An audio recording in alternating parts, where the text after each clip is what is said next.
161ാമത് അയ്യങ്കാളി ജയന്തി ആഘോഷിച്ച് നാട്. പോരാട്ട വഴിയിലെ ജ്വലിക്കുന്ന അധ്യായമാണ് അയ്യങ്കാളിയുടെ ജീവിതമെന്ന് മുഖ്യമന്ത്രി പിണറായി വിജയൻ. ജാതിയുടെയും മതത്തിന്റെയും അടിസ്ഥാനത്തിൽ നാടിന്റെ സാമൂഹ്യ ഐക്യം ശിഥിലമാക്കാൻ വലിയ ശ്രമം നടക്കുന്ന പുതിയ കാലത്ത് അവയെ ചെറുത്ത് ഐക്യം കാത്തുസൂക്ഷിക്കുക എന്നതാണ് അയ്യങ്കാളിക്ക് നൽകുവാൻ കഴിയുന്ന ഏറ്റവും വലിയ ആദരാഞ്ജലി എന്നും മുഖ്യമന്ത്രി പറഞ്ഞു.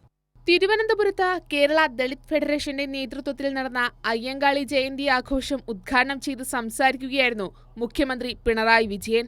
വയനാട്ടിലുണ്ടായ ദുരന്തത്തിനുശേഷം കേരളം നടത്തിയ ഏകോപിതമായ നീക്കം ലോകവും രാജ്യവും ശ്രദ്ധിച്ചതാണ്. അതിനിടയാക്കിയത് നാട്ടിൽ നിലനിൽക്കുന്ന സാമൂഹ്യ ഐക്യത്തിന്റെ അടിത്തറയാണ്. ഒരു ഭേദചിന്തയുമില്ലാതെ ജനങ്ങളാകെ ഒന്നായി അണിനിരക്കാൻ കഴിയുന്നു എന്നതാണ് നാടിന്റെ പ്രത്യേകതയെന്നും ഇത്തരത്തിൽ സമൂഹത്തിനെ മാറ്റിയെടുക്കുന്നതിൽ അയ്യങ്കാളി അടക്കമുള്ള നവോത്ഥാന നായകർ സുദീർഘമായ പങ്ക് വഹിച്ചിട്ടുണ്ടെന്നും മുഖ്യമന്ത്രി പിണറായി വിജയൻ പറഞ്ഞു. ജാതി വിവേചനത്തിൻ്റെയും ചൂഷണത്തിൻ്റെയും അടിച്ചമർത്തലിൻ്റെയും വ്യവസ്ഥകൾ മനുഷ്യത്വരഹിതമാക്കി തീർത്ത സമൂഹത്തെ മനുഷ്യത്വം ഉൾച്ചേർത്ത് നവീകരിച്ചെടുക്കുന്നതിൽ,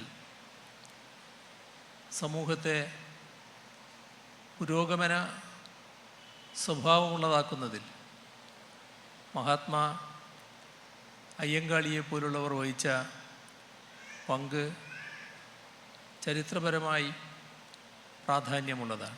പോരാട്ട വഴിയിലെ ജ്വലിക്കുന്ന അധ്യായമാണ് അയ്യങ്കാളിയുടെ ജീവിതം. ഉജ്ജ്വലമായ പോരാട്ടങ്ങളിലൂടെയാണ് പ്രാകൃതകാലത്തെ അവസ്ഥകൾ മാറ്റിയെടുക്കാൻ കഴിഞ്ഞത്. നാം നമ്മെ തന്നെ പുനരുദ്ധാരണം ചെയ്യേണ്ട സമയമാണിതെന്നും മുഖ്യമന്ത്രി തിരുവനന്തപുരത്ത് പറഞ്ഞു. കൈരളി ന്യൂസ്, തിരുവനന്തപുരം.